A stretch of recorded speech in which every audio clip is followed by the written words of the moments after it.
Dave Michaels. Good morning, MZ. May I ask you a personal question? Sure. This is sort of gross. All but right. I've got to ask it. All right. Is that about earwax or something like that? No, close. Okay. All right. It has to do with ears, headphones. Oh, okay. Now, I am here, and I just took the headphone off the hook. Okay.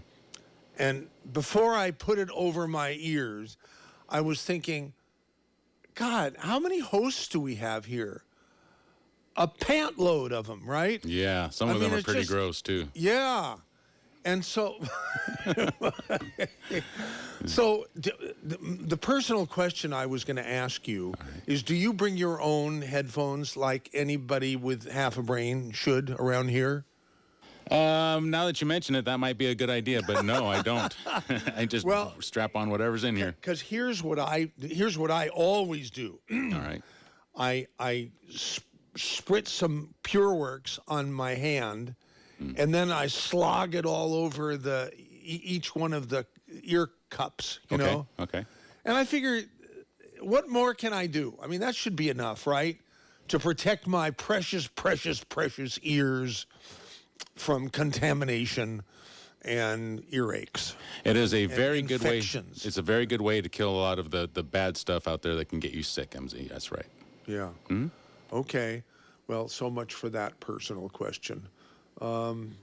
Let's see, Dave Michaels. What else? What's worth talking about today? We're gonna have a really cool guest at 10:30. Oh, really? Yeah. Is it a surprise, or are you going to lay it on? I can let you know. All right.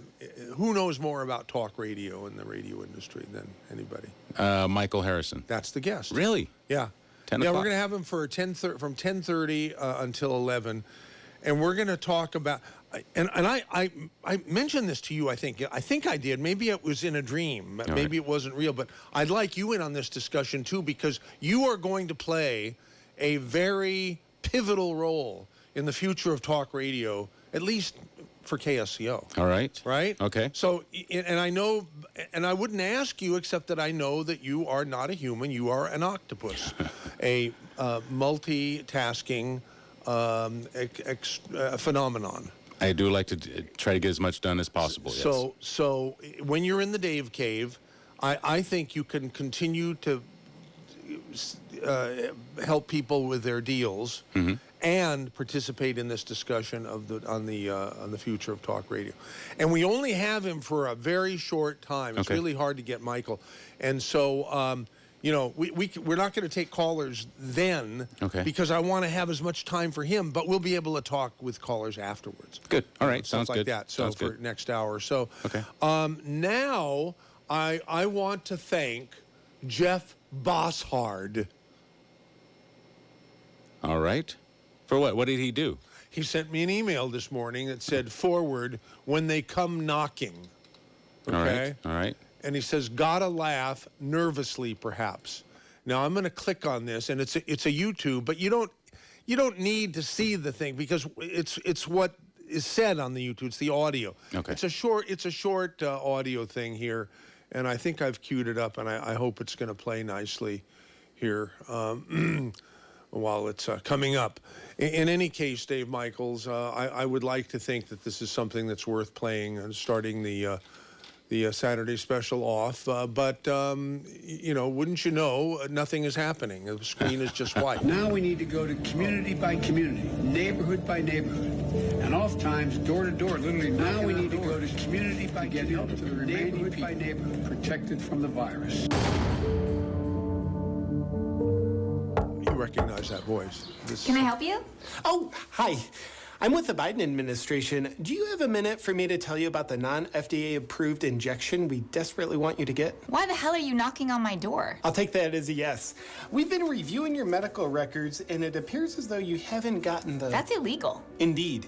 And what they show is you haven't gotten the shot yet. So I'm here on your private property to pressure you into doing so. Letting politicians decide what medicines I take is insane. You're not doctors. You're not even qualified. We're politicians. We like power.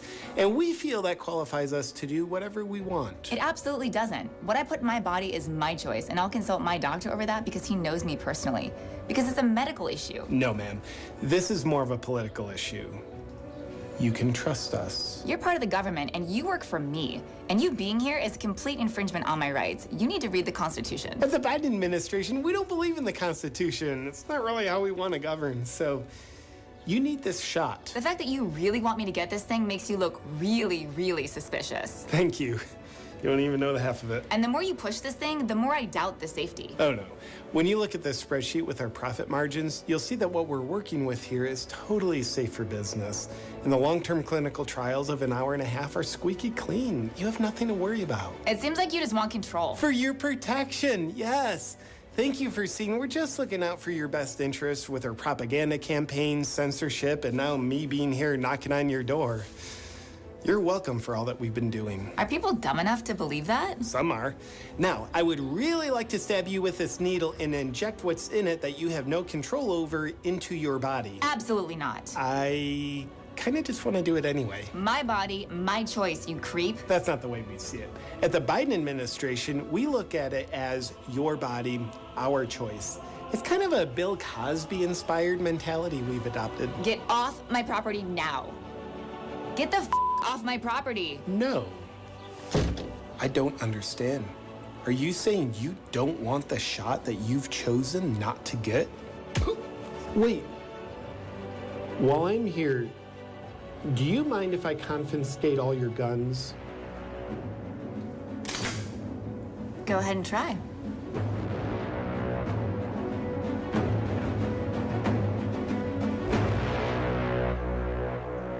You don't need the video for that. Yeah, you can tell what's going on there. Isn't it great? That's a good video. Yeah. Yeah, that should go. I guess it probably already has gone viral. Brilliant. Hey, Dave Michaels. Yes. There are, I used to be in the video production business.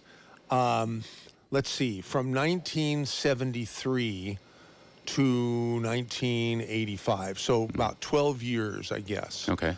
Before I got a real estate broker's license and did real estate for another 12. I seem to do things in 12-year, increments. But the KSCO thing has lasted, way 2.5 times that, Wow. easily. So, but what I was thinking was, back then, a TV camera was the ticket to anything. Mm-hmm. Now everybody's got a complete, not only a TV camera, but a complete TV, editing studio in his shirt pocket, Mm-hmm. And I'm just marveling at the world that we live in right now, and that there are so many brilliant people who were prevented from careers in media because it was so hard to get into. Right. And now, if you have any talent at all, you don't need any corporation. You don't need any radio station owner, or any TV station or TV network. Right. Hollywood, you just go do it. And if you're any good, people are going to see it, and you're going to be buoyed up, so that you become an influencer and a very wealthy person, probably. Right. But none of those people can do it, MZ, without the support from their listeners, right? So now technology nowadays has something that makes it easier for people to support those who they love to listen to. So it's just say, for instance, you go to KSCO.com, you'll find a link to support KSCO.com, right? So nowadays, you can actually help to promote the voices that need to be heard. Back in the day, that didn't happen. It was mainly a monopoly, and only the big corporations had that power. But nowadays, technology has made it so that everybody can participate, and you can help support your favorite speakers, your favorite voices, whatever it is. And it's no different with radio now. Right? You go to KSCO.com, you'll find a link to support KSCO.com. MZ, we offer original programming with opinions from free-thinking people. Everybody on our station is a free thinker. We don't tell any of them what to say. If you like what KSCO is doing, now you can directly support KSCO. And I think it's exciting. Some people say it's begging, but I tell you what, MZ, I'm excited. Yeah. How many times have you... It's not begging. It's just reminding people that they have something that's really special, and it would be nice to preserve it. Does your waiter beg when you give him a tip? No. Does your mechanic beg when you give him an extra $10? No. It's not begging. What you're doing is you're helping to support the people who you appreciate. It's not begging. It's not, you look at it how you want. But I think it's exciting. How many times have you seen a small business out there and you said, God, I wish them luck? For instance, I stopped by after the show yesterday, after my shift last week. I was driving down the road and I found these two little kids with their lemonade stand. And they were charging Really? 50 cents a cup, Yeah. which is kind of outrageous for a little Dixie cup, right? But I got a little cup and I paid them $2. And I could have got away with paying 50 cents. That's all they're asking for, right? Yeah, yeah. But I want to support them. I want them to do good. I want them to, in the case of those kids, I want them to see that working hard pays off. And people will even give you more than you're asking because they want to help you. We're not asking for a specific amount. We're saying we will graciously accept whatever it is. You can empty out your bank account. You can give us $10. We'll take that. Right. But you can do whatever it is. Go to KSCO.com and you can donate to your favorite radio station. There's another website, supportksco.com, right? What did I say? Is that separate? What did I say? You said KSCO.com. There's a link there. But There yes, is a link, Support yes. KSCO.com. It's easier just to keep everything in one kind of bundle. Yeah. Go to KSCO.com. You'll find a link there, and you can support your favorite radio station. By just clicking, donate Super here. easy. And it's a PayPal thing. You don't even have to have a PayPal account. You can do it once and put it on auto charge, and it'll do it every month. Yeah, there's a number of It's easy. people, probably, I don't know, half a dozen to a dozen people who have been doing that for years. Right. Some of the biggest voices that you hear out there, that's how they do it. They do it through, now we have GoFundMe and crowdsourcing and all that kind of stuff. This is what it is, folks. This is what it looks like on radio.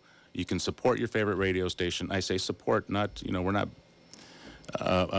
you can support your favorite radio station. Your favorite voices We're here. saying support, not bail out. Not bail out. We're not saying anything like that. We're saying to support your favorite radio station, all right? Yeah, That's to what we're saying. ensure that it can continue. But there's that song, Don't it always seem to go that you don't know what you've got till it's gone. Oh, yeah. Who is That's a that? I don't know who that is, but it's. I love those words. They ring. Right. They ring in my head. Because it would be a shame for KSCO to be gone someday. Right. Because changing times, right? And people. Okay. There is a social media platform apparently is growing pretty quickly called Clubhouse. Right. And you're familiar with it? Yes. Okay. The Dr. and Mrs. Future have been talking about it a lot, both on the air and to me privately. And I finally got around to checking it out. And yeah, it's sort of a really cool idea, and it has millions of people on the platform already. It's something that, wouldn't it be nice if KSCO could do? But KSCO, I mean, I think there's a way to do it, but you need to sort of use our collective brains to put an idea together to merge the power of conventional talk radio, which I believe is the original, ultimate original social medium, right? Because it's interactive. But it's been overshadowed by technology. And I think we could seize technology much greater than we have. We were one of the original radio stations to stream live, and we figured, we're in the 21st century. Well, hey, no. I mean, there's a lot more to it than just streaming live. What Clubhouse has done is genius, but for me, for as much time as I spent on Clubhouse, it was boring. It was incredibly boring. It's nothing like KSCO, the station with the personality. It's not a mass medium. It's a highly targeted medium, because there are thousands and thousands and thousands of rooms dedicated to what interests people, right? Okay. And maybe that's cool. Maybe that's a lot more viable business than a general talk radio station like KSCO can ever be. Personally, I think that if we are more rounded as time goes on, and not just dwelling on left versus right politics, which I'm just getting so sick of. If there's so much out there in the world for us to reflect. And I think we could be doing a much better job than we have been. Do you agree? Absolutely. And I'll tell you what, even given what KSCO is, what it is and technology, what it is. KSCO offers local programming, local opinions, local issues, local ongoings. You're not going to catch that on Clubhouse, or you might, but this is what we do. This is what we do. And it's great for advertisers, MZ. If you're advertising, you will be speaking to the people in your community. That's what we do. We get you hooked up with people in your community, which Clubhouse might do, Twitter, Facebook, they might do, but we are the go-to for that. This is where you go. Dave, I know you like to hike, and so did I in my younger days. I mean, I still do, but I'm not as capable as I used to be. Okay. But what I try to do is walk, 5 or more miles a day, by come hell or high water. Right. I mean, I'll do everything I can unless I'm just, sick or dead or something. Right. Okay. And I've been doing that. I did that in Soquel the day before yesterday. All right. I did that in Watsonville yesterday. Nice. I did Scotts Valley and Felton a few days earlier. And I realized that all of these communities are very much a part of KSCO land. And I think each one of those communities alone, you might think I'm nuts, and you might disagree with me. I think each one of those communities alone could more than support KSCO if we had a presence there. If we had a presence, an advertising presence, to remind busy business owners that the best kept secret at advertising is KSCO. Yeah. Much better than the internet, don't you think? I absolutely agree. Why with do you MZ. think that? Because, like I said, we talk to local people. We talk to the people who are probably going to buy the burger at Back Nine Grill and Bar, who are probably going to shop at Ace Hardware and live in Watsonville and say, hey, where do I go to get this stuff? You go to Ace Hardware to get those little nuts and bolts. If you're looking for the best burger in Santa Cruz County, or maybe even on this side of the galaxy, you go to the Back Nine Grill and Bar, right? That's where you go. We tell what people. It says. Yeah. Or even the world. Even the world. Yeah. Okay, and that's good. So let's see. Here's just something that happened to me yesterday. When I go out and just start exploring, it was probably in your neighborhood, out near De La Colmena. Oh yeah. That's okay. The ABA windows. Right. I decided that I wanted. I have a new island, a kitchen island that I needed because I had painfully little space, for food prep and stuff in my little place. And so I wanted to get an island. I had one made. And it has a butcher block top. Now, butcher block is wood, and it looks gorgeous, but if you're going to eat on butcher block, you're going to drop stuff on it. And the stuff is probably going to have oil, and it's going to stain the wood and all that. So I started thinking, as good as this looks, it really needs a finish, like a resin or something, so that you can spill stuff on it and clean it up without it seeping into the wood and making it look like bleep, right? So someone says, just get a slab of glass and put it down with little rubber feet. So that's a great idea. Then it'll always look good. If when the invariable spills take place, it'll be easy to wipe off, and it won't seep into the wood and make it look like bleep. So I went to this ABA windows, and of course the Noon Balloon was playing, and I walked in and I said, "Gee, I sure like your choice of radio," and I told him why. And he says, "Oh, you were that guy at K." Yeah, I was, and so. I'm going to turn off my mic and clear my throat. All right. And, it's interesting that you say that because in my side of that block, I live on the same block, there's a metal shop that also listens to KSCO. I can hear it playing every now and then. I know they used to listen to Corey Gold when Corey was on. I used to hear his voice all the time during lunch. So somebody over there on that side of the block listens to KSCO as well. There's an amazing number of people listen to KSCO. It's a great audience. If you're a business owner, you should be advertising with KSCO. You should call in, and we'll get you hooked up. We will make sure you get on the air. We will, and we'll do it real. You may even get to work with you directly. You may even get to work with me directly. We will make sure you get on the air. We will be your advertising agency and save you thousands of dollars and get you lots of business. That's right, MC. That's what we strive to do. That's what we want to do. Speaking of that, I've got some business coming up out in the Dave Cave, MC. I'm going to be out there only until 2 p.m. Oh today. my God! Here we've used up so much time. We're almost ready for the Michael Harrison to join us. But yeah, so we'll catch you. You can. Is he going to be calling in, or is he going to be on? He's going to be on the access here. Okay, so I don't need to do anything for him. Maybe he's already there. Are you there, Michael? Yes, I am. Oh, great. He's there All right, already. what a pro. Of course. God. Okay, MZ, I'm off to the Dave Cave. I'll be out there till 2 p.m. Okay, Sounds very, very good. Now, it just, here, I don't want to take up, if we could have Michael for an extra minute or four, let's do it. But we've got to start the show officially. We haven't even done that yet, so let's do it now. Good morning, a brighter day is here. Good morning, may we bring you cheer. We've got time, we've got tunes, we've got time, tunes, and temperature. Get up and go, it's today you know on KSCO Radio. We are so proud and happy to have you folks listening to us.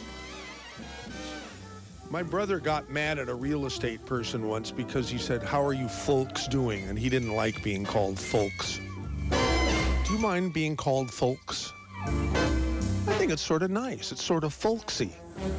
Anyhow, welcome to Saturday Special. We're going to be on up until noon, an hour and a half plus from now. We hope you will stay. Good morning, now stay right here on KSCO Radio.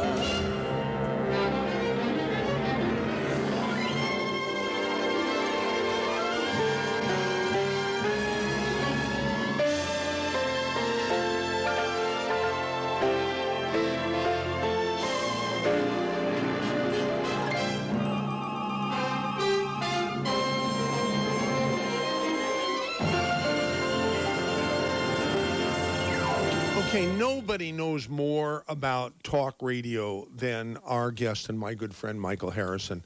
And I'm not blowing smoke, Michael. That's the absolute truth. And to prove it, there isn't a news source on the planet that doesn't use you as a go-to person to comment on talk radio.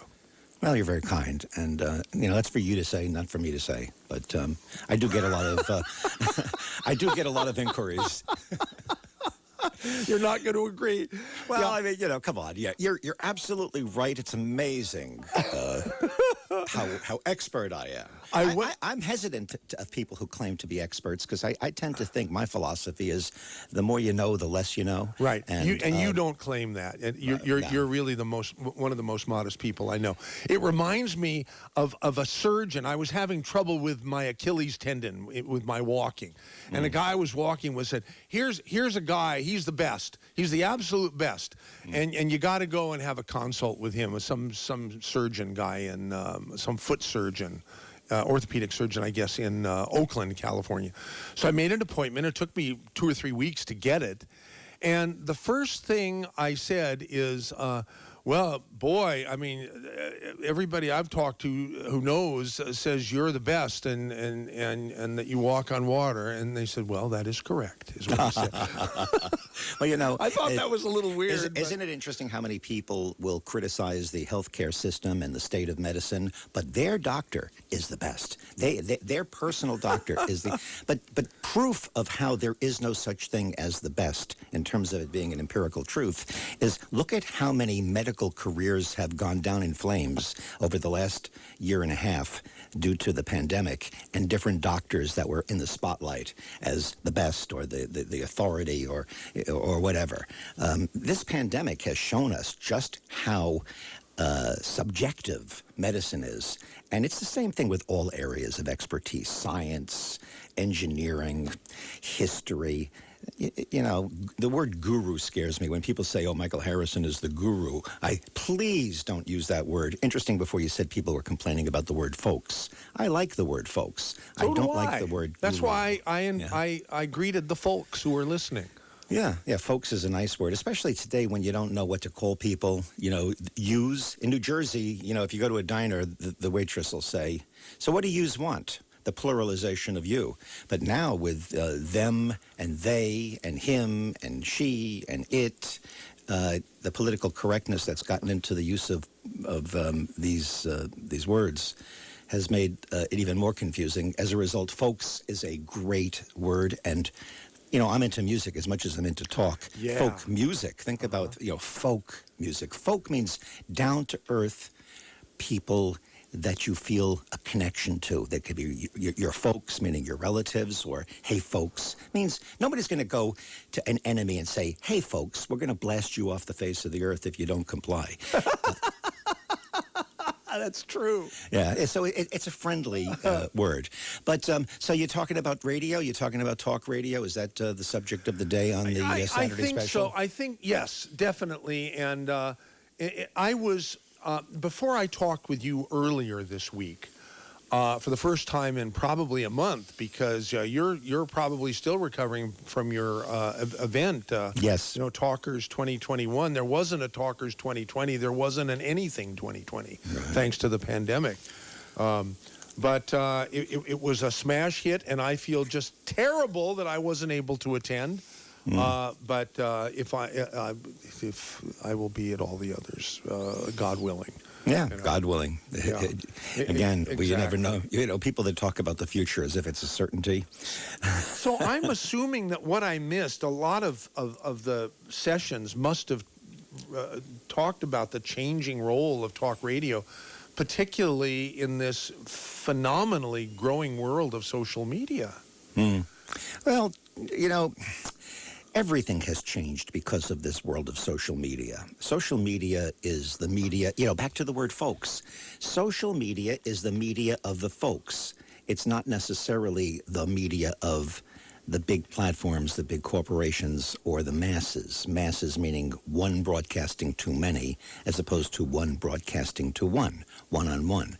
So I kind of think of social media as sandlot baseball.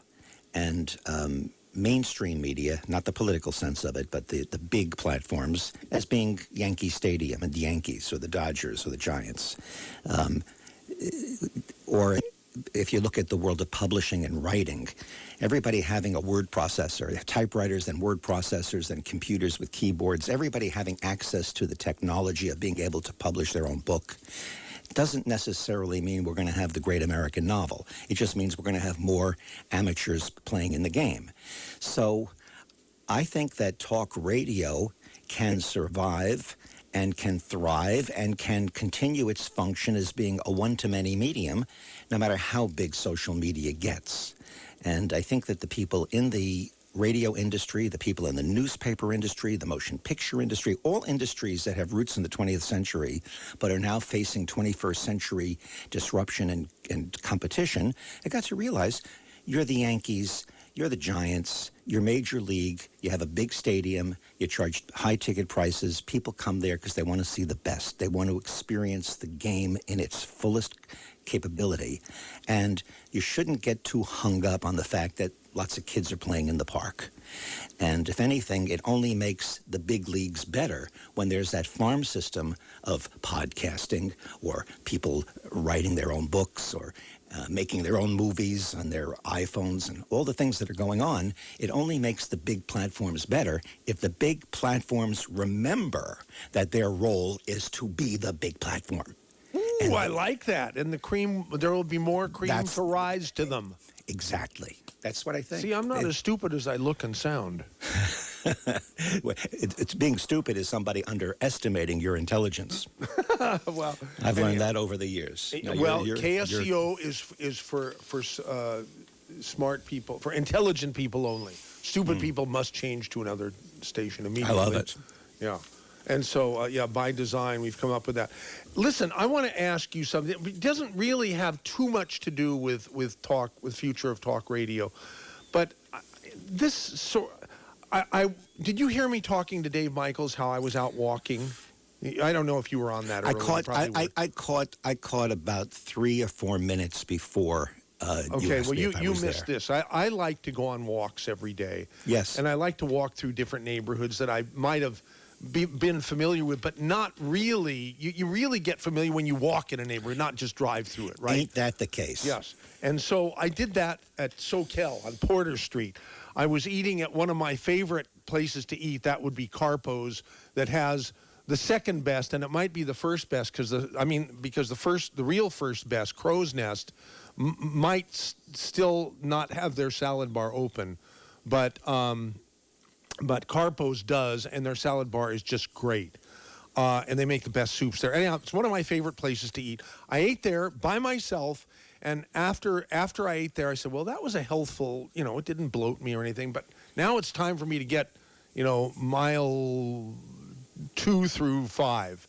And where should I go? Well, my car was parked on the street, so I wasn't taking up an extra space on the CarPost parking lot. So I said, I'm going to walk around Soquel. So I started walking up Porter Street, and I came to Soquel Elementary School, and there was a big flashing electronic sign that said, "We believe in Black Lives Matter." And it went through my head. I said, wait a second. I think that's a political statement. Wouldn't you call that a political statement, Michael?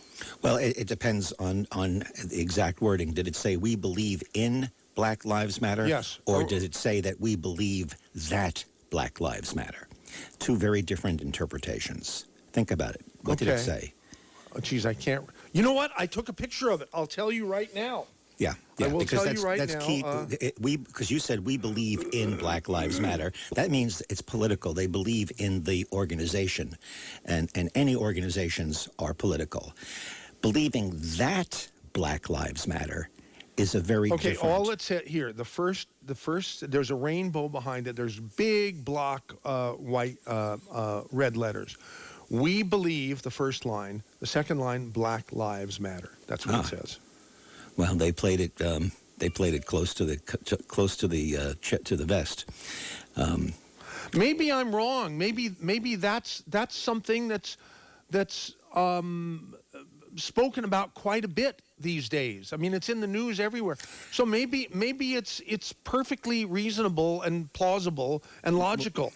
But it rubbed me the wrong way. I don't think that a public elementary school that's fortunate enough to have a changeable electronic sign should be using that to make what I believe is a political statement. Well, it has become a political statement, as have so many things. I mean, if they had said, we believe you should be wearing a mask, would you have taken that as a political statement? You could have. Whether to wear masks or not has been politicized, and when you think about it objectively, isn't that ludicrous? We have turned many things into political statements in this highly polarized society and time in which we live.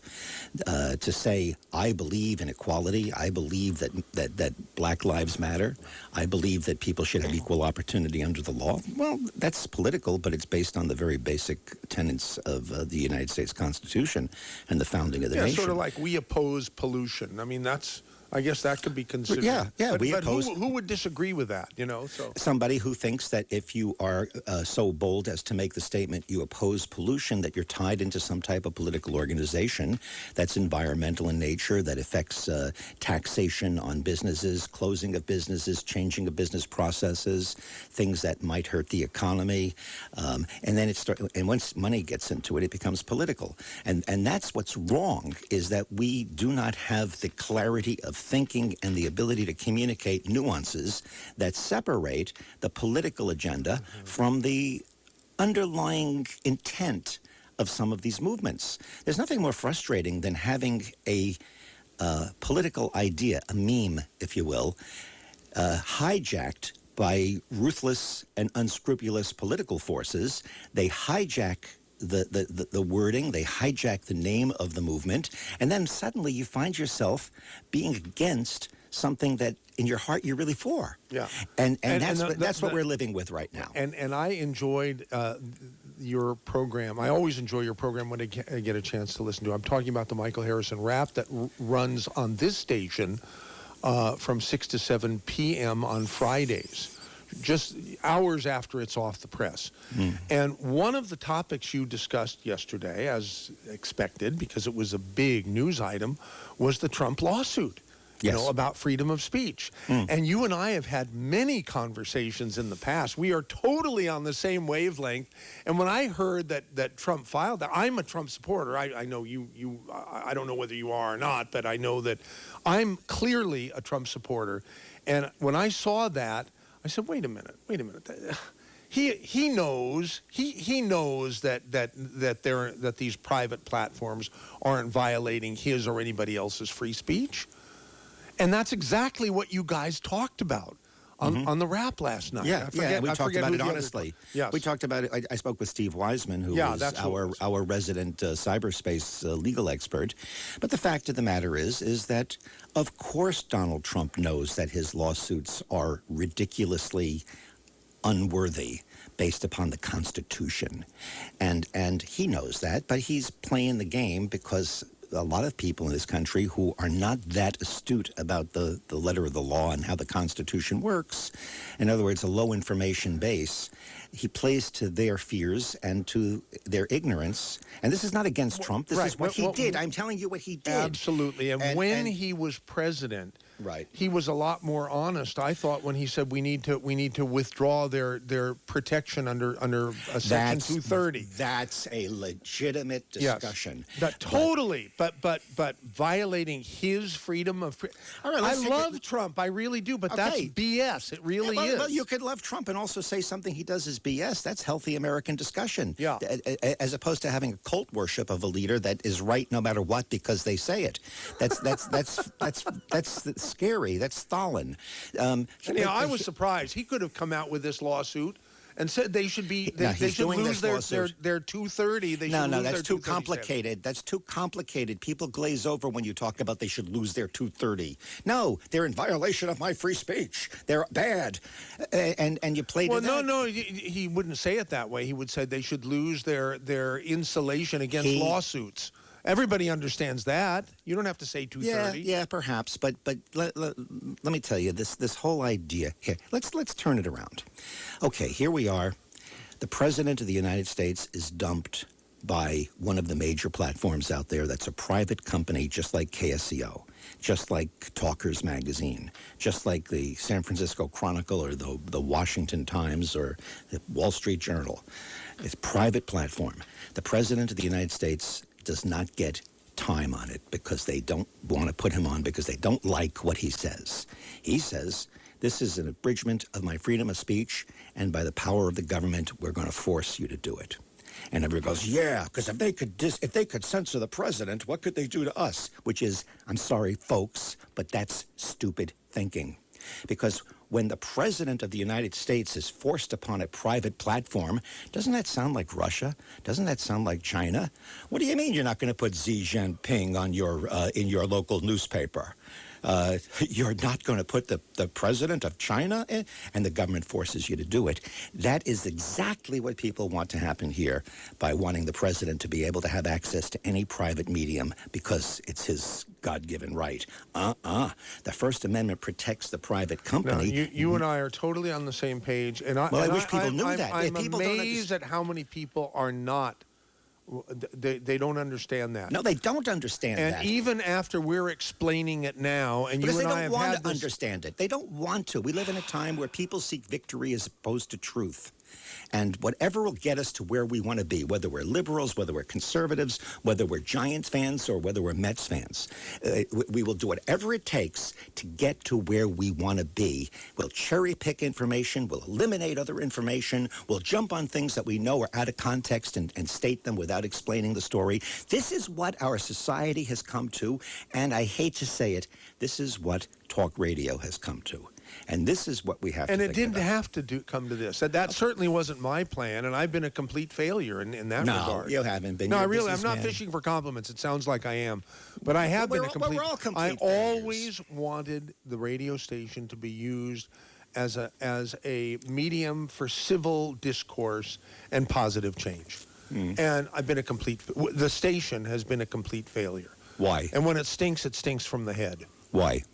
Because why have you failed? Because we haven't done that. I mean, we have a station that a lot of people like, but I believe that the people who like us are the ones who are politically, leaning more towards the right. Well, there's nothing. And I like everybody to like us. Yeah, but there's nothing about leaning. We've strived to be a voice for everyone. We really have. You can't be a voice for everyone because that's not possible. But you can strive to be as honest and as fair as possible. There's nothing wrong with being conservative and leaning conservative. There's nothing wrong with having an editorial position.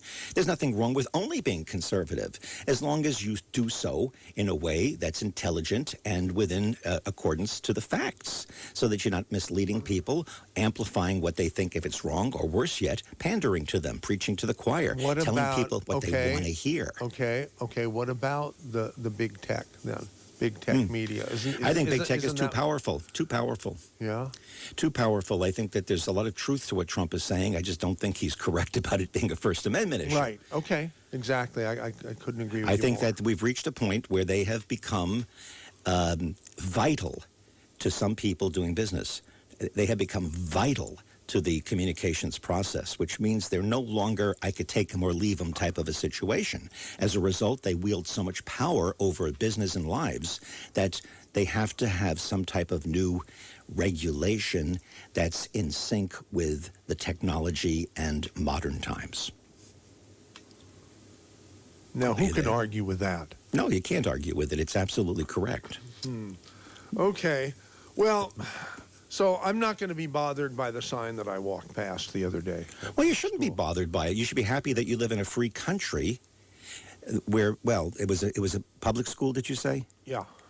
Well, you have you have a right to be bothered. You're thinking it over now. No, I'm thinking, no, because if it's a public school, then it is subject to regulation on government activity in the marketplace of ideas.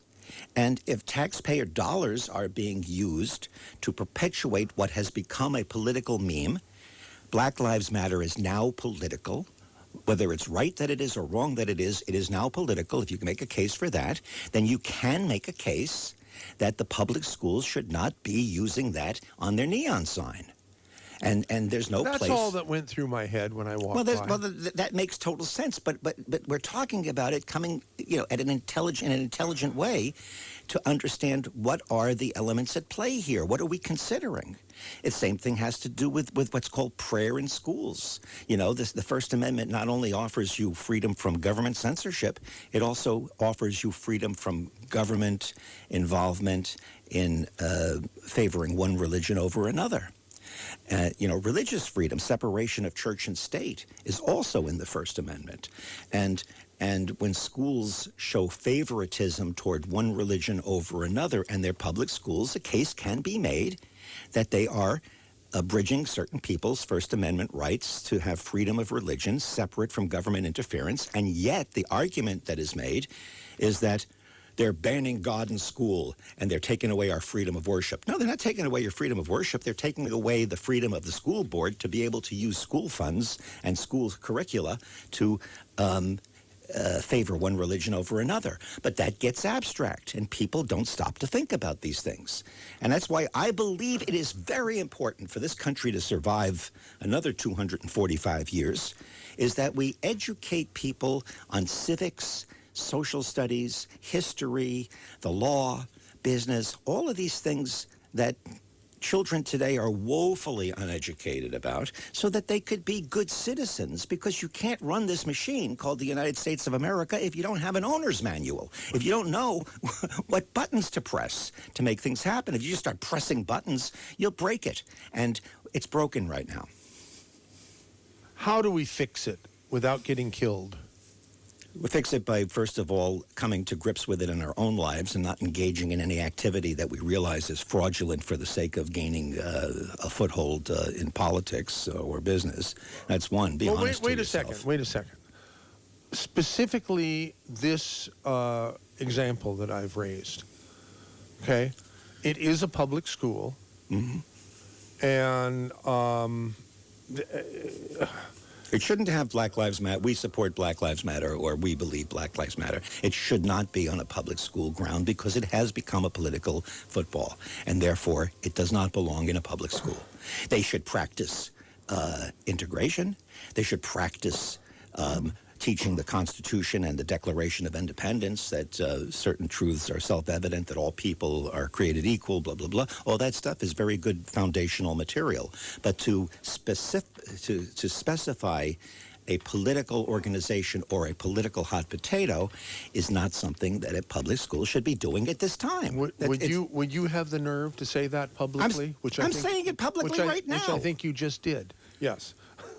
And as the proof is in the pudding, as terrible as you think your radio station is in falling short of your ideals, We're having this conversation on the radio station, and the owner of the radio station is publicly admitting that the station is not as good as he would like it to be, as opposed to bloviating about how fantastic this station is and that we are on the side of God and everybody else is evil. So you know, you're not so terrible.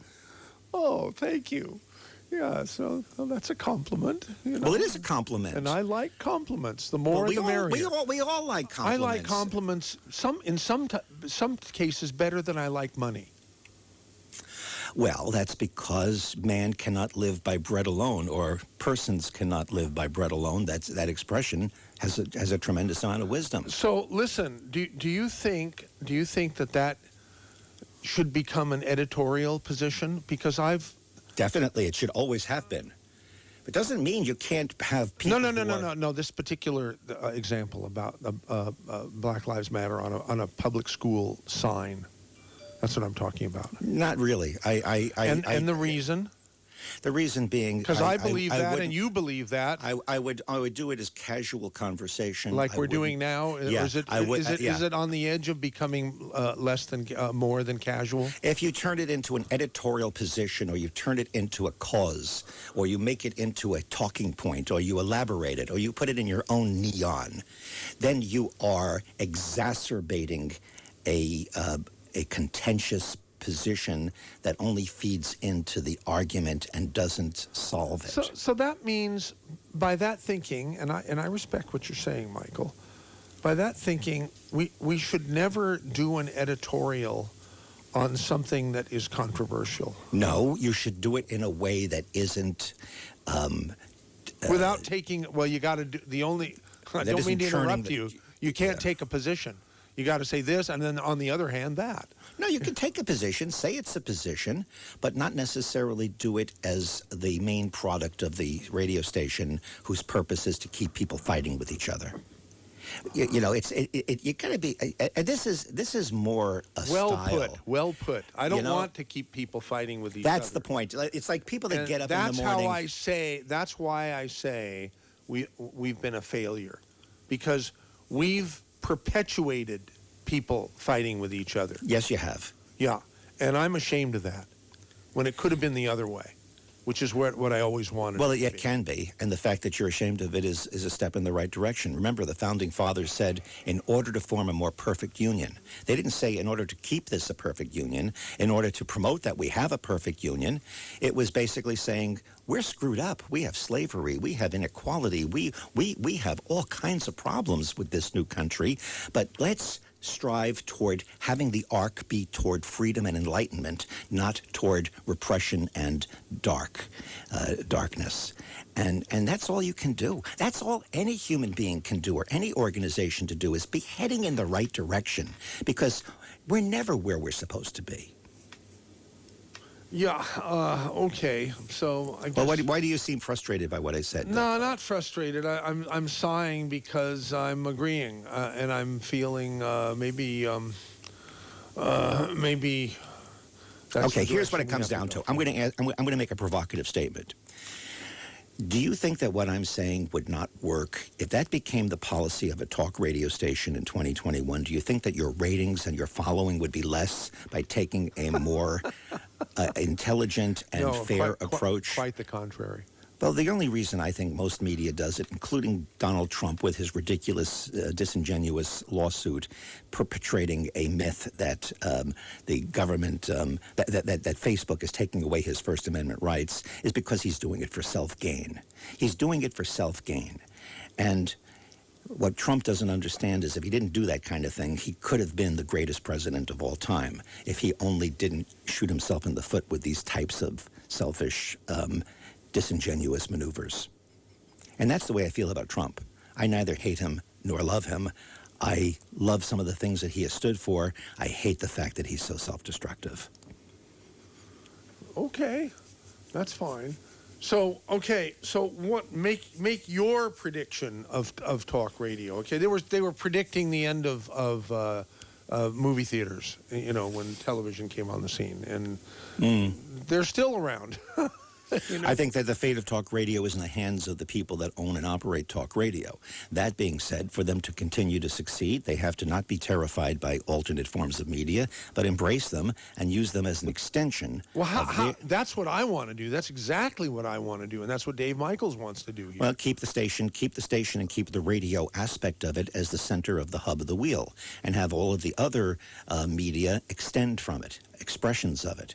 Put your brand on them, use them, expand the realm of platforms by which the brand, KSCO or whatever else it represents, can be conveyed to as many people as possible, both locally and internationally, because you have that ability. And there's no reason... They say we should embrace podcasting. Well, of course isn't that what we've been doing for the last 15 years? I mean, yes, you have. Everything we produce is archived and immediately accessible, and some of it, nowhere near enough, it has really good show notes, that are accessible. We have to understand. We have to understand media theory and what a podcast is. What does it mean? Way back when I was a college student, I took a course in television, television production. And the professor starts the first day, he says, look, I'm not going to waste your time with all kinds of stuff about television. We're going to learn film.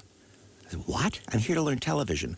Why are we learning film? Because most of what's on television today is film. Therefore, we're going to talk about film. We're not going to talk about television. And everybody went, oh, Jesus, that's a lot of BS. And that's what we're talking about. Podcasting is just a method of distributing stuff. It's just, and some things are more legitimately podcasts than other. If you take a radio show, that's a pure radio show, and then you run it again as a podcast, that's like filming your, an event, your wedding, and then saying it's a movie. Well, it's not really a movie. It's a filmed event. This is a recorded radio show. What's the spirit and nature of the product? And that defines it. And you can have radio coming out of your television. You can have radio coming out of your teeth. But you have to understand the nature of radio. And as Louis Armstrong said, if I have to explain to you what jazz is, you're not going to understand it anyway.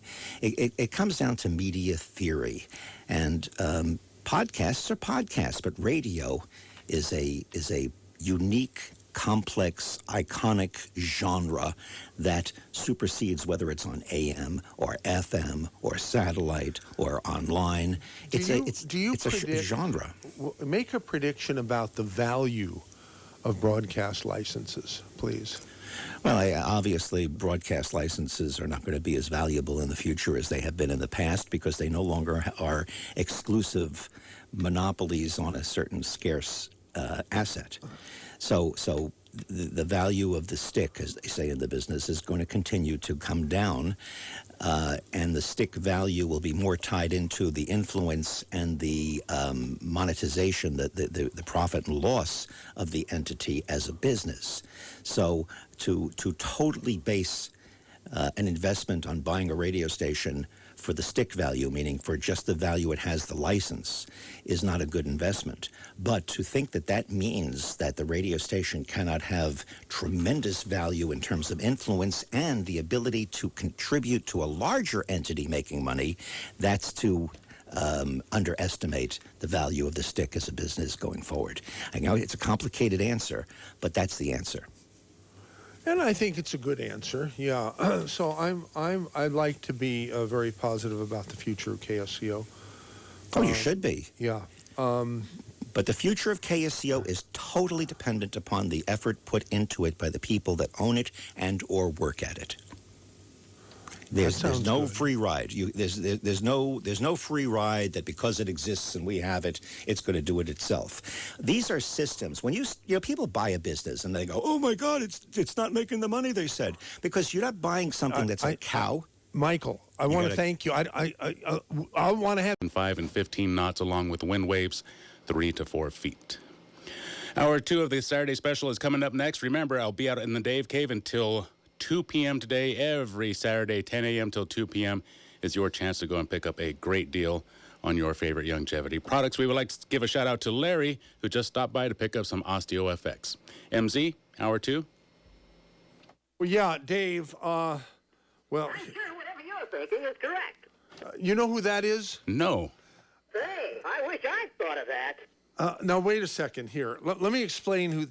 I was cleaning my office for the first time in 30 years. Okay.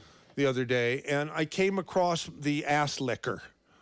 All right. Yeah, and this was a gift somebody gave me. I think the first 2 or 3 months I had the radio station, and it still has the same battery in it that lasted 30 years. How is that possible? Wow.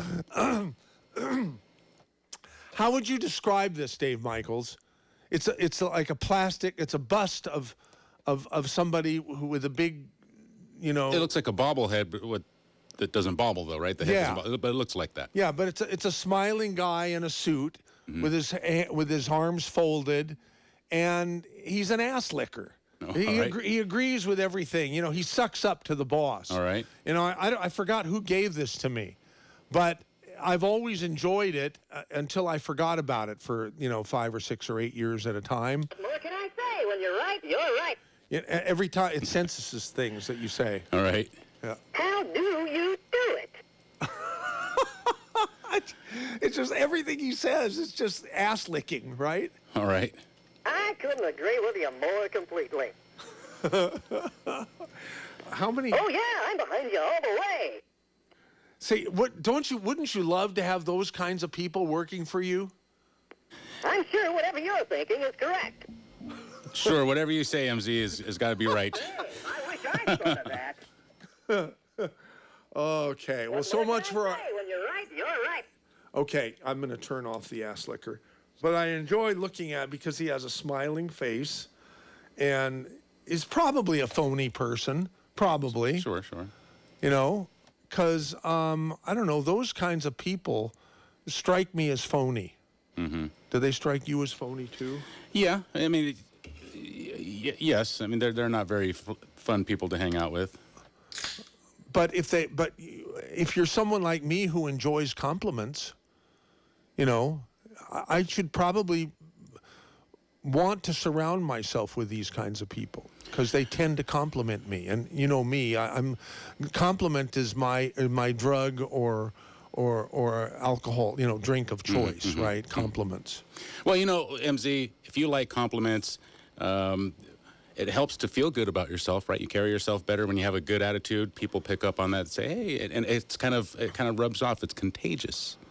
And if people don't give me enough compliments, I tend to give them to myself. Well, I tell you what, MZ, whenever you're looking for a boost, whether you're looking for compliments or you're just looking for a good energy boost or a good mood boost, I would suggest trying Tangy Tangerine 2.5. Really? Yes, a Tangy Tangerine 2.5 has all the good stuff that the 2.0 had, except it has a different taste, and it has an extra boost of vitamin B, which will boost your mood, boost your energy. It's great stuff. The Tangy Tangerine 2.5 is like a mood boost in a can, $65.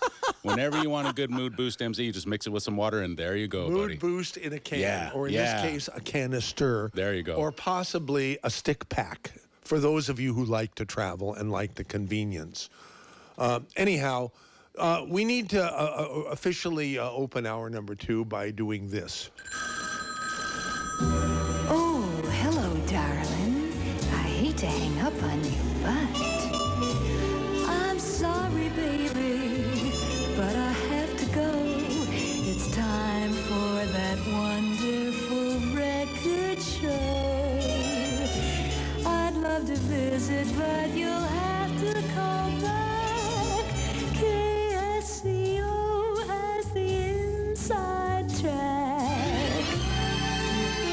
Welcome to hour number 2, where we're going to have callers. Lots and lots of callers. I'm sorry, baby, but I really gotta go to KSCO Radio. Bye. Starting with Steve in Aptos, who's been waiting 50 minutes. Okay, Steve, you're on. Thank you, Mike. Yeah, I called actually to compliment your show. Oh, KSCO thank Radio you. Generally. Yes, yeah. Especially the last 2 months, it's like I saw the Beatles, I saw Jack Nicklaus, and I saw KSCO Radio in my lifetime, a true bastion of free speech and open airwaves. So Wow. kudos for that. Thank you, Steve. But I want to talk about a few things. It's wrong for the American public to support platforms that don't practice free speech. If indeed Trump does not have a case, in other words, if he can be forced not to speak his mind, say what he wants, or be banned, then I think Americans should put these platforms out of business. To do anything less would be un-American and inviting. You're right, Steve, but who thinks as deeply as you do? Very few people. By the way, last night I was on Coast to Coast 3 times because they kept blocking me. But one of the last things I pointed out was how the asteroid that hit the California Central Valley, now that's carved out from the divot, was going so fast that it plowed through all the way almost to LA, then bounced off the surface and landed past Tijuana and carved out the Sea of Cortez between Baja and Mexico. They line up almost perfectly if you allow for little distortions over time. Right. That's an insight only I would have because I've seen a mountain-sized asteroid. So wait a minute, did you get that out on Coast to Coast, or were you hung up on before you got that? No, I got that out. But earlier, because he cut me off before, I said, hey, have you heard what Paul McCartney's going to do? What's he going to do? He's going to save the world. He's going to advertise on a T-shirt, and then he cut me off. And I was going to say LennonMurderTruth.com. Right. But then he said to the audience, oh, I'm glad that didn't get out. We don't need to hear that. Well, I would say this. Until Stephen King is shackled and does the perp walk, talk radio has not done its job, has not lived up to its potential. As it is now, the American public is so afraid of Big Brother, it looks for any excuse not to care about this. And that's a consequence of infringement of our free speech. Well, listen, I've always felt that that a privately licensed, but public license from the FCC, but a privately licensed station such as KSCO has the right to program the station the way they want until someone decides that they don't deserve to have their license renewed or whatever, you know. But I've always believed that anybody who is a trustee of such a broadcast license can run their business the way they choose to, and I choose to be a voice for everyone. And I've been around. You know, I'm a legend in the industry. Yes. And I have to say, KSCO is the Steve Lightfoot of talk radio shows. That is quite a compliment. It I is. think so. Yeah. All righty. Well, thanks for making it. And you know me in compliments. I appreciate them very much. Thank you, Steve. You welcome. Take care. See ya. Here's Nick in Royal Oaks about Harrison. Are you going to speak about Michael Harrison behind his back? Well, I didn't tell Dave that, but sure, for certain. No, that was the most intelligent conversation in your program today that you would hold everything for. I mean, all the long struggles of being choked out and then coming through with artificial life support. Here you are today. I mean, Charlie's hitting things right on. I hope I keep the tone well with him. China Uber Alice. I mean, that's the one. The last one is the one to promo. Right now because on Nish.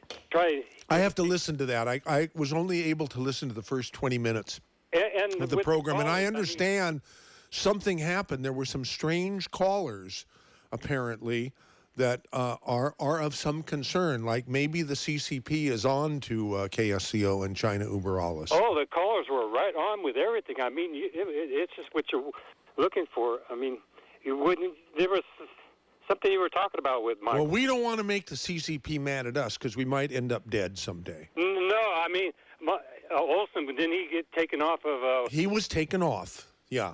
Of the internet or something, one of his... Yes, yes. So, yeah, that's just saying we're going on and getting strong. Okay. Now, you know, you were talking about creating friction. And wouldn't Millie be an example? Millie? Remember late Millie? The late Millie, that's right. I think there are more KSCO, excuse me for belching in the audience's face. I didn't mean to do that. but it happened, and at least I apologized. Yeah, Millie, she was a frequent caller to KSCO, and she was a token liberal for a while. Now, I shouldn't say that, with tongue in cheek, but that's the way it is, because KSCO primarily attracts as callers people who are more conservative. Okay? So we treasure our occasional token liberals. So it was the Rush Limbaugh time, and she was a caller, and she'd get choked off by something. To Rush, he was like he'd jabber for an hour just to lose a lot of people, and then really hit a punchline that's really in the business world. That was what it was all about. That's what Charlie's. No, not really, Nick. He would come out and say it's not. This show is not about what you think. It's about what I think. Okay. And I think that's really cool because he was being honest. Well, callers can hijack your show and bleep it up. Well, he could call himself the Rushbo and gain points because he's not lying. But Millie, she'd call up and, give her time. It would just jabber and slobber like I used to do, a lot of slobbering. And then when it comes to the really truth of finally developing something to say, he got hung up on it. Yeah, because you wouldn't get to the point. Yeah. I have someone in my life who wouldn't be caught dead listening to talk radio because this person values their time, and people who call talk radio, according to this person, have no life, and they don't get to the point. Well, now some people are like that, but not all of them. I don't think you can make a blanket. For example, the callers to KSCO, even the regular callers, are extremely intelligent people and have things that are worthwhile to say that should be heard. And we are very diligent about enforcing our for intelligent people only rule here on KSCO. Well, the only exposure to radio half the people who are under 40 have probably is in the car. Yeah. So most of them are listening to podcasts and audiobooks, though. And then pass down the maturity of who's listening to it and how you overhear it, and then get into it yourself. Right. All right. Well, always great to talk to you. Thanks for calling 479-1080, Nick in Royal Oaks. Here's Larry in Fremont. Wow. Larry, how long have you been calling this station? Hello, Larry. Hello, Larry. I think Larry's about to lose his position after waiting for, 50 or so, 45 minutes or so. Okay, 3, 2, 1. Okay, the next caller is Rory. Hi, Rory. MC, thanks. Yeah. Why do people? Larry, I guess they have other things to do and they don't want to lose their place, which is what Larry just did. I was afraid we might hear his old lady yell at him or something. You got to be careful with that, right? Oh my gosh, that was. Yeah, I'm always on pins and needles when those kind of calls happen. It would have been too much dead air. I know what you're saying. I should have let it go on because who knows what would have happened. No. You can put him back on hold, and then he'll come back and go, oh, crap. Well, see, Larry's old. He's old form. He's calling you on a dial-up phone. He is? I'm walking around with my iPhone in my back. How do you know that? Walked away from do you know that? He walked away from. He walked away from a base phone. No, but I know enough about him. He's been calling for as long as I have to KSCO. So, but anyway, great interview with Harrison. One thing I will say, getting to the president's lawsuit, I look at big tech. They're like a public accommodation, and they can have some rules, just like you have to follow rules with the FCC. There's no question they should be reclassified. I've been saying that ever since we had the Google whistleblower on several times. Yeah, get rid of the 230 protection. Also, look at how Zuckerberg used his petty cash to help throw the election. You know about that. Yeah. These guys are too. You know what I'm talking about? What was it called? Oh, the Center for Tech and Civic Life. He gave $350 million, and his wife gave $100 million out of their pocket change to throw the elections in critical cities and swing states like Detroit and Philadelphia. They're the ones that put all those stupid poll boxes all over the place. I don't know if I agree with that, Rory. MZ, what we were talking about on China Uber Alice, and I know that you listen to that show and appreciate it, is that Trump lost the election not to the Democrats but to the CCP. That's what I believe. Well, that may be. Well, yeah, certainly the CCP didn't want him back. So maybe Zuckerberg is in CCP's pocket. That's possible. Of course, they all work together. They're the 1%. Look, the CCP is 90 million people in a country of 1.4 billion. That's less than 1%. And the 1% here, all the uber elites that don't like freedom, they're all on the same page. I mean, who pushed this pandemic nonsense in this shot? I mean, it's so clear to me. But I wanted to say they need to be regulated. They need to be broken up. I don't give a damn what their excuses are. They use money from the deplorables to work against the deplorables. And that's why I quit Facebook over a year ago. I didn't use it a lot. It's like, I'll be damned if I'm going to give them 1 red cent or 1 second of my time, especially when you got the blowtorch KSCO. And back to your earlier talk with Dave Michaels, you have no idea how many people listen to this radio station. I guess what we need is a sales effort, because we have a great sales person in Michael Olson. Build fantastic. It up. Oh yeah. What we need Build about 10 more like him. You know, listen, is there somebody in the who can hear my voice, who likes KSCO so much and appreciates it that they think that it would be an easy sell to approach businesses? I was telling Dave, just Scotts Valley, just Watsonville, just Capitola, you know, any of these, just Aptos, any one of these cities alone have enough business to more than support KSCO. Imagine all of them together. And don't forget Monterey and Salinas and Carmel. Don't forget San Jose. We get a strong signal into all those places. Yeah, we have zero sales effort. The reason the reason it's hard to get salespeople is because I don't want to pay people for trying to sell. I want to pay them very handsomely for selling, not trying to sell. Why don't you do a straight commission? We do. Get a young person, get a straight commission salesman under Michael Olson's wing, turn them loose. I run into complete strangers and they say, "Are you Rory in Watsonville?" Yeah. Like, I guess. Yeah. Yeah, I mean, people I don't even know. Yeah. You've got a big footprint. You've got, I mean, China Uber Alice, and I didn't hear the whole show, but I did hear those oddball callers. Oh my God! Do you think that Do you think the CCP is monitoring us? They're definitely monitoring you, and those were shills. The guy, the so-called 79-year-old, said his wife was from China, and then when Nan asked him what province, he couldn't say, and he changed the subject. That guy was a baloney artist. No question, Michael. You know, yeah, you have to listen to it. Well, maybe the CCP isn't listening. Maybe we're still the pimple on a gnat's ass.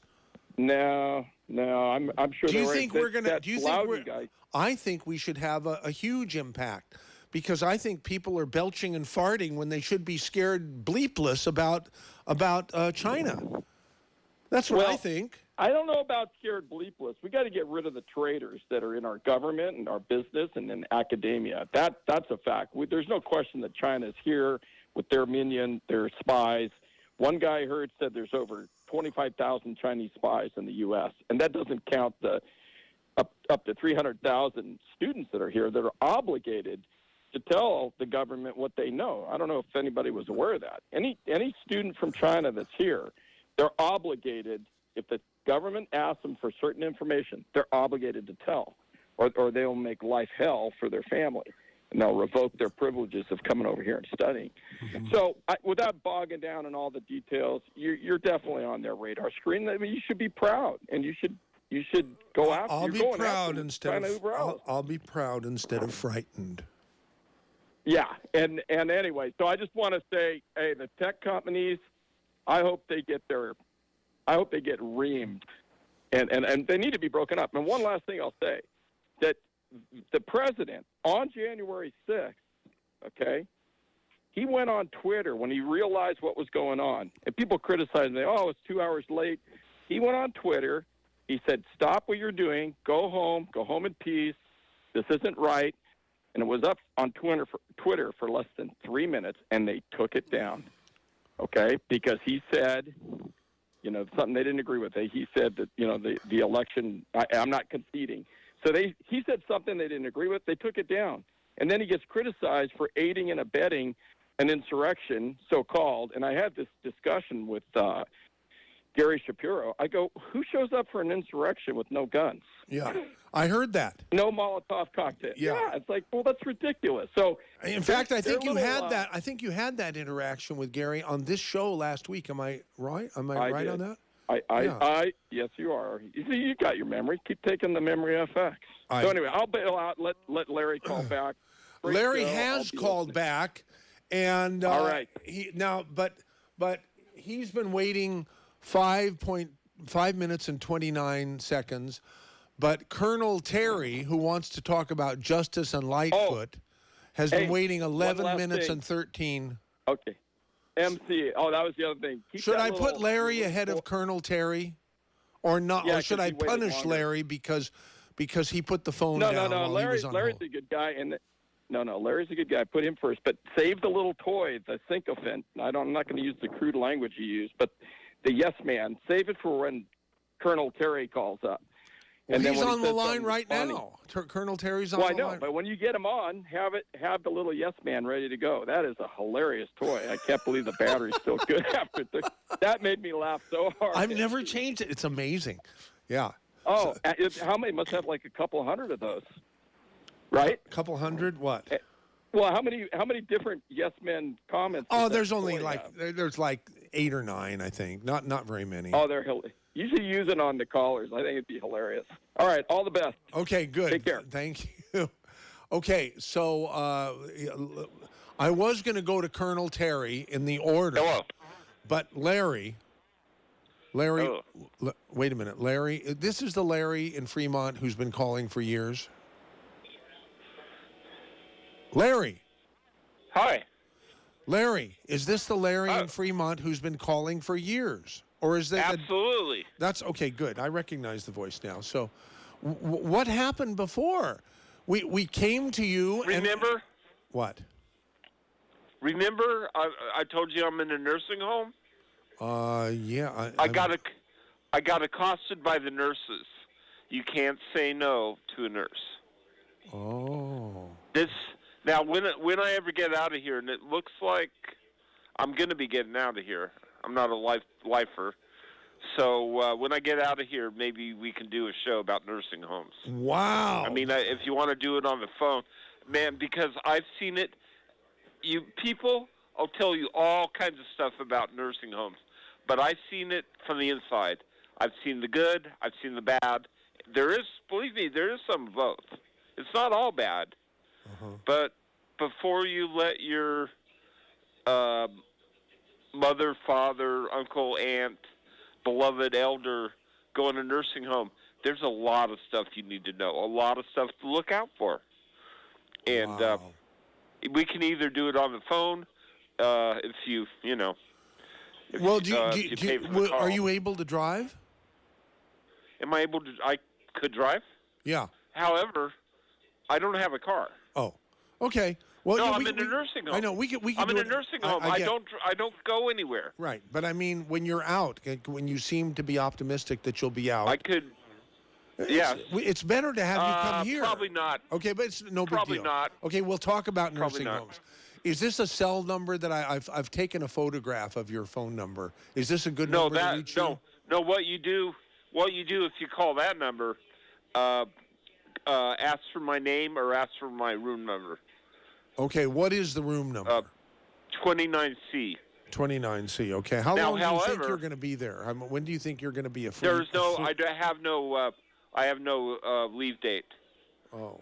Which means possibly, who knows? Who knows? I'm having a problem getting out of here, which might be another thing I could talk about on your show.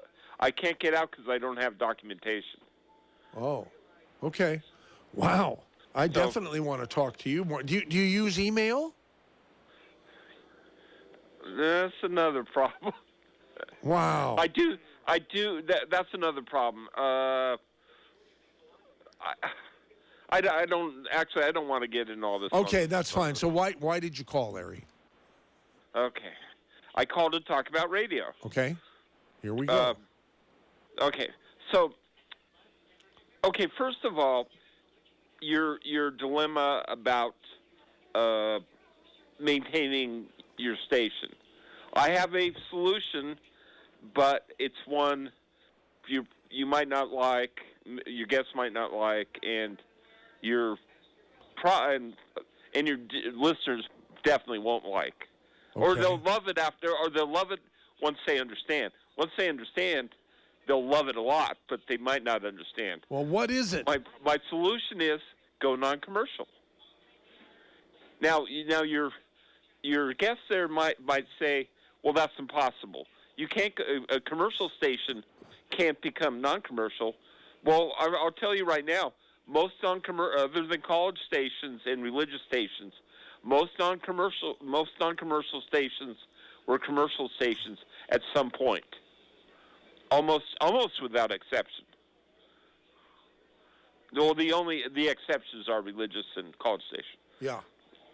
So the way you do that is no more commercials. Instead, maybe once an hour you ask for contributions. Well, we could do both. We could do both of those things, and Dave has already started. Do not. No, I'm telling you, no. What? I'm telling you, you'll never get as many. You'll never get the level of contribution as long as you have any commercials at all. Once you get rid of commercials, the donations will flood in. They'll flood in because you're a very beloved radio station. And all those people that like to call every day, once they realize they won't be able to call every day anymore, they'll contribute. Oh. You're going to probably have to take it to the line. Okay. You're probably going to have to lose everything to keep the station. But well, who wants to do that? Well, what I'm saying, okay, I didn't put that right. You're going to have, it's probably going to go to the edge, is what I'm saying. You won't lose, you won't lose your personal property. But it's going to go right to the edge of losing the station before your listeners, because they're so stubborn, before a lot of them, people like Colonel, what's his name, before they realize, because I believe he's a real hardhead, before they realize that they have to donate to the station they love to keep it on the air. Maybe doable. Colonel Terry will donate to the station himself. It's the only. He's the next caller. We'll ask him. In fact, you stay on. You stay on, okay? He will donate. Well, you if can't. He has any disposable income. You can't say that but let's ask him right now. Colonel Terry, will you donate to KSCO under certain circumstances? Yes, when you become a nonprofit that serves the public interest exclusively and only. Okay. I contribute generously. Well, here's the thing. Okay, here's the thing about that. And by the way, I'm hearing an echo. Oh, okay. Well, I'll try to. I have for my whole call. Oh. Okay, but I have for my whole call, not just with Colonel. Okay. Well, you sound good as far as we're concerned here, so it's on your end. Okay, I guess that's good enough. Yeah. The thing, yeah. See, the thing is, that was a very acute. Okay, I take it back about Colonel Terry. He is paying attention in a good way. Okay, the thing about that is, you can still pay the staff and yourself, of course. I'm never taking a penny out of this place. I can't afford it. Well, you will. You're going to start making. You're not exactly making money, but you'll still get a salary. Well, that'd be nice. That'd be great. But I'm ready to retire anyhow. So. Okay, then you might as well go non-commercial. Okay. There's no starting the thing about going non-commercial. Here's the thing. If you're really doing it for the reason you say you're doing it, and I know that you are. Yeah. You're in for the content. You're in to serve the community. Yep. Stations that serve the community are community radio stations. By definition, a community radio station should and could be a non-commercial radio station. Do it. I'm telling you, MZ, do it. Okay. Starting tomorrow, we're getting rid of all our commercials and a lot of the money that keeps this place going. Starting tomorrow. No. When do you do it? You can't announce do it starting tomorrow. How about starting a year? You, starting a year from now? Starting a month from now? When? A month is probably enough. A month is okay. If you got good lawyers, you could probably do it in a few days. You can't just immediately. First of all, you got to fulfill all your contracts. Listen, I'm not an expert on radio law. I bet your guest could tell you something, and I bet he has a lot of comments on this too. Okay. Well, anyhow, Larry, you've been on. I had some more stuff about radio, but I guess I spent a lot of time talking about this. Yeah, but I didn't know I didn't know I would need to explain it to you. No, you can't go immediately because you have to settle all your existing contracts and either buy out their contracts. So I've thought of or all that fulfill already. them. Now, Colonel Terry, you're on with Larry. Do you have anything you want to say to him before I dump him? Well, you don't have to dump Larry. Larry, okay. Not really. Other than Larry, thank you, Larry. You understand that I apparently you're making implication that I call in with intelligent things to say, and no, actually the opposite. You say you're middle. You say you're a centrist, right? Well, about many things. Well, you see, but that's the thing. You're centrist, and you take the best, the worst of both worlds. No, you're I take you're pro-abortion, and you're anti-immigration. That's crazy. Well, that's crazy.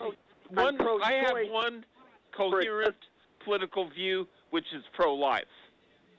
I want the Mexicans and the Central Americans to come here. I love them.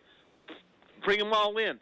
What I want the deadbeats and the perverts and the bad people to leave our country. All the criminals, you can go to Mexico. Go. Okay. That's the way I look. But I'm absolutely opposed to killing babies. It is a crime. It is a crime against God. It breaks natural law. It breaks God's law, and it breaks human law in every successful society that's ever existed on Earth. Okay, I don't think abortion's a bad thing. Immigration's a good thing. The criteria that look at both those topics, if fully explained and understood and recognized, which maybe we should do in a radio debate, MZ hosts for 30 minutes. I'm not the one to debate you, probably. Demonstrate you're wrong. To deny women choice is to impose a religious view, among other things, that's in violation. I'm not against abortion for any religious reason. In fact, before I became we're going down I was anti-abortion. the abortion rabbit hole now. I'd rather not do that. MZ, I've got some far more relevant short comments to make about today's topic, the radio, Mr. Harrison's participation. Okay, we'll let you do it. Larry, thank you for calling 479-1080. We wish you the best, and let's do that. Let's do that. I'll send you email. Good. God bless. Good. You too. Okay. God bless. Thank Bye. you. Look, okay, without go ahead, Colonel Terry. But let me jump to my relevant and I think thoughtful, intelligent comments. Very thoughtful and intelligent, even before I've heard it. Both intelligent and well-informed. And Roy mentioned the baloney artist, Roy's comments. I appreciate Roy's. The baloney artist, he wasn't referring to me, but I'll refer to Stephen Lightfoot as a baloney artist. His slander and libels of Stephen King are worse than that. You're broadcasting them nationwide, worldwide, as well as regionally. Now, Terry, do you remember the time that I called you a bad word 5 times in rapid fire? Hear the logic. That was because you were attacking me by saying I'm being irresponsible by allowing that to be broadcast. and I disagree with you, and I will always disagree with you. You're welcome You to have every right to believe that that Steve Lightfoot is nuts, okay, and that his assertion that Stephen King was the true killer of John Lennon, not what's his name, Mark David Chapman, but don't tell me that I'm irresponsible for allowing him to have a voice where hardly anybody else does. Because, okay, just like I have you give you a voice, and people think that I'm out of my friggin' mind for giving you a voice. And I want to give you a voice anyhow, just like I want to give Steve Lightfoot a voice anyhow, and not be attacked for it. Thank you. Let me ask you a very relevant question on this point. What if, Mr. Zwerling, a new Stephen Lightfoot showed up and a new KSCO or equivalent station was broadcasting to the same audience or as wide-ranging as KSCO does, that Mr. Zwerling was involved and murdered Bobby Kennedy or Martin Luther King? What if that was being broadcast by another Stephen Lightfoot and another KSCO? You would feel... I wouldn't like that one bit. Oh, you would... Because it would be untrue. And you would be slandered and libeled and possibly put at risk of some crazy lunatics deciding you should be killed as Bobby Kennedy and Martin Luther King were killed by you. That is the problem that Mr. Lightfoot presents in this in the total national conversation here. Okay. So if you were running the show, obviously you would not allow Steve Lightfoot to even be on the radio, because invariably the conversation leads to the true killer in his belief of John Lennon, right? I would not let Mr. Lightfoot libel, slander, and possibly put into physical harm jeopardy risk people like Stephen King. Also, I wouldn't let him broadcast this total dishonesty. Okay, well, here. No evidence. All right, well, here. So, Steve Lightfoot, what do you have to say to Colonel Terry? Well, Terry, I think you're a Pentagon plant. I think your mission is to stop the John Lennon murder expose from breaking. I was confronting Stephen King for 3 months in Florida recently. He was right behind me, in fact, as I backed out of his little private entrance. Why hasn't Stephen King ever denied me my claims or sued me? The reason is I'm a true blue hero. I'm not a plant from the Pentagon trying to stop the John Lennon murder expose. And you think Colonel Terry is a plant from the Pentagon, Steve? Well, I've been doing this for 40 years. If it looks like, walks like, squawks like, yes, I think he is a Pentagon plant trying to stop Steve Lightfoot, and everyone beware of Colonel Terry.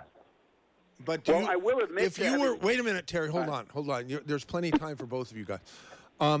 Steve Lightfoot, if you were running KSCO, would you run it the way I do and just let people say their things as long as they're respectful?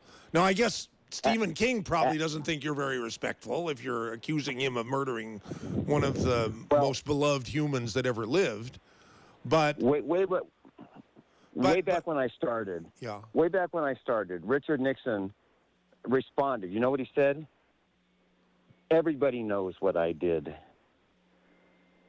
Richard Nixon basically, in fact, after I was on Morton Downey Jr. show 3 days in a row, it exposed him in LA radio. He died of a stroke 3 weeks later. Okay? That's the power of the truth. Wow.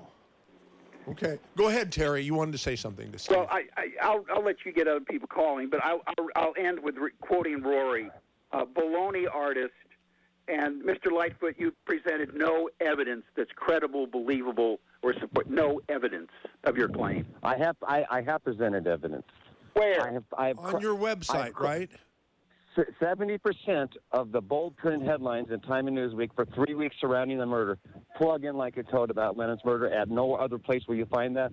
I have shown you Mark David King Chapman's name attached to a letter to the editor before the murder. And I have shown you Stephen King's identical face getting John Lennon's autograph, advertised what he looks like when he pulls the trigger in his raincoat at night, one great big Zippo lighter. I have shown you his parallels in all of his books, especially Christine, which in a movie has dead ringers for Buddy Holly, Elvis Presley, Jim Morrison, and John Belushi all killed. The last line of the movie is, "God, I hate rock and roll." I have shown you enough evidence that if it were presented on a 60 Minutes format, Stephen King would have been jailed decades ago. Okay. Why don't you deliver a set of that in a folder to the station, and then we'll let MC determine whether we should have a debate about it. Over there. I have done that. Would you be willing to debate Colonel Terry, who thinks you're full of it? Absolutely. Anytime, any place. Okay. All righty. Well, thank you to both of you, okay? All right. So here goes. We're dropping Terry first, and now we're going to drop Steve. Thank you to both. Now, who are we going to go to next? Who's been waiting the longest? John in Pasadena, California. Hi, John. Hello there. I have a comment. There was a Russian defector in about 1980-81 named Viktor Shemov. He wrote a book published by the Naval Institute Press called Tower of Secrets. And one of the things that he solved while he was still working in Russia as a Russian was how the Chinese bugged the East German embassy in China. And one thing they did was they cut a hole in the floor of an office, and it was never detected until he solved these problems. It took them an immense amount of time, and it was such a fine kerf that it was really invisible to anybody using the office. And the way that the Chinese bugged the East German embassy, it was a difficult problem. He was there to try and solve it. One day he was walking around the embassy grounds, and there was a building. He said, "What's that building?" And that building was the plant to supply heat, to provide heat for the embassy. And the interesting thing is that most of the rooms in the embassy had fireplaces. They didn't need fireplaces, and it was a recent building. So he started studying the fireplaces. The fireplaces were made out of a special acoustic clay. There was a tiny hole in the bottom of every fireplace. The fireplaces were microphones. And those holes all went down and collected and went in a tunnel to outside the embassy grounds. And the Chinese, they knew the Chinese had never bought the micro bugging electronic equipment, but they had bought super high quality audio equipment. And all those sounds from all those fireplaces in that embassy went to a building outside the grounds. And that's where the super high quality audio equipment was. And by that means, the Chinese Communist Party was eavesdropping on their fellow communists, the East Germans, in their embassy in China. Okay, so there were those two things, the sawing the hole in the floor with a practically undetectable I believe it. I do believe it. So maybe they're eavesdropping on China Uber Alles, which wouldn't even be eavesdropping because it is a broadcast program. That's what you're up against. So just pointing that out. Viktor Shemov wrote that book. Got it. Thank you, Pasadena John. Have a good time too. Now, let's see. Should we hear from Don and Salinas how to raise money, or should we hear from Trump's lawsuit is Don and Salinas. Rich and Salinas is how to raise money. Well, let's hear how to raise money first, and then we'll hear about Trump's lawsuit from Don and Salinas. Then I'll read some emails, and then I have to read this email. Hang on, Rich and Salinas, okay? I have to read this from George Myers. He says, the song you didn't know was Big Yellow Taxi. Huh? By Joni Mitchell. Larry is right. Retire and the donations will fly in. Well, thank you. Thank you, George. Okay, Rich and Salinas, how to raise money. We desperately need money here at KSCO. Exactly. Now, this has been done all the time. In the past, you may have even done it yourself. But I would work with all the companies and small businesses in your area, all the way down to here. I'm down in Salinas. The ones that have survived COVID-19, and give them free advertising for 1 week or 2 weeks or a month, whatever you want to do. And after that period of time, if it works for them, they're going to end up continuing to advertise, especially because they want to stay in business if they survive this whole thing in the first place.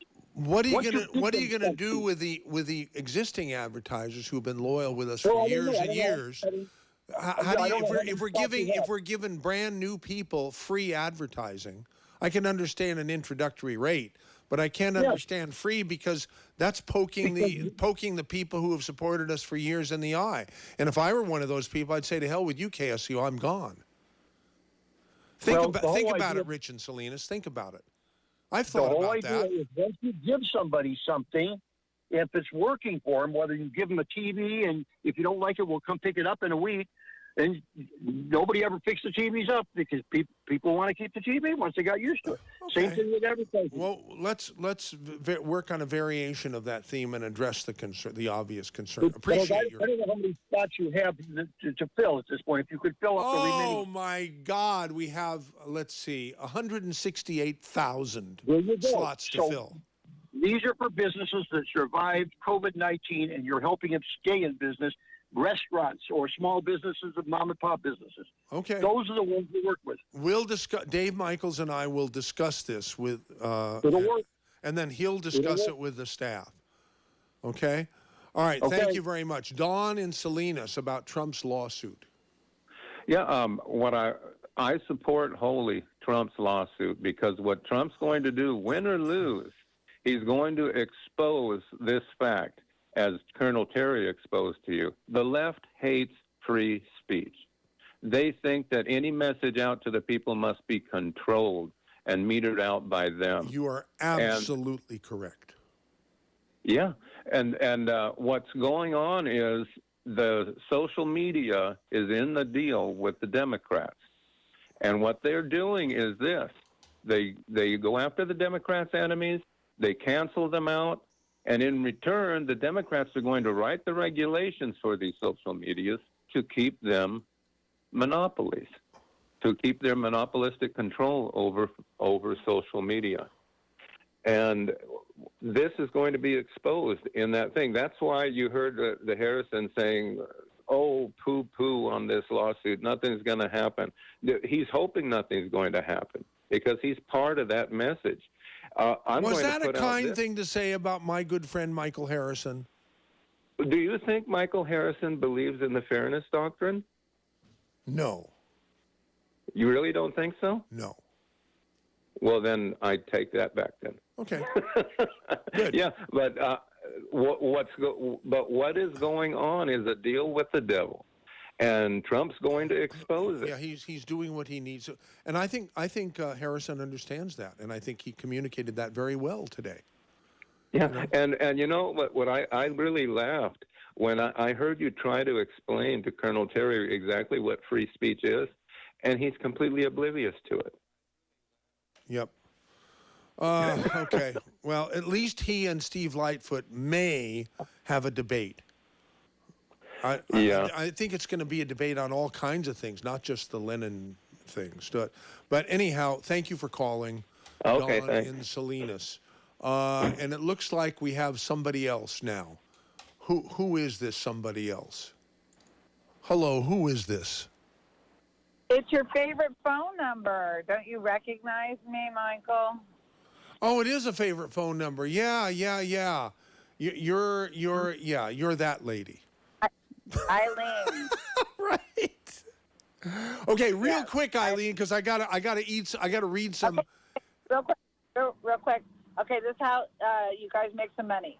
Okay, you don't want to give out a bunch of free ones, so have a drawing for everybody who's interested in advertising. Yeah. Who has survived COVID, their business survived, and so you just offer a drawing and then maybe a discount too.